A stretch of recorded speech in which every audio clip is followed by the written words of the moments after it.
First of all, I would like to thank Leticia, Paula, and all the team that has organized that, especially to Carlos Milani that invited me to come. I'm very sorry to be delayed because it was some problem with the flights. But anyway, this day is very, very interesting, and I'll try to do my best to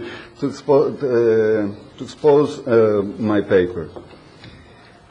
The restructuring of international relations over the first decade of the 21st century has seen the emergence of actors and regions that have taken a fresh approach to the way that they interpret the correlations of global political and economic power.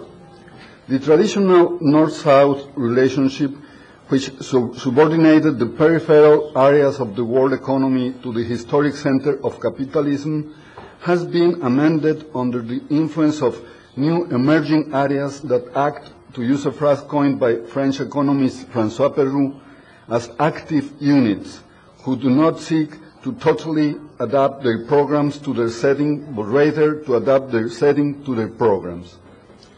There is now a new multipolar world whose most obvious examples are the stunning economic and financial emergence led by China and India in the Asian region, matched by Brazil in Latin America and the growing power of the BRIC bloc and the G20 in multilateral decision-making vis-à-vis the increasingly critical core of Western power represented by the G7-8. Thus, the international system of the 21st century is becoming decentralized and features a multiplicity of decision-making centers which have the structural capacity required to build a truly polycentric order. Consequently, the historical North-South axis, which determined the West's hegemony in the international political economy, is facing a growing and increasingly strong pattern of South-South alliances and relations. This is resulting in a geoeconomic and geopolitical reworking of financial channels, of the mechanisms that seek to control natural resources, strategic weapons, and even international health and social control systems, which readjust relations from the South to the North. National states in the South are currently facing major challenges in building their foreign policies against a backdrop of polycentrism and the world crisis. Hence, this changing scenario calls for new diplomatic cultures that include various subnational and transnational private and civil society actors who link up the domestic and foreign policies of these states.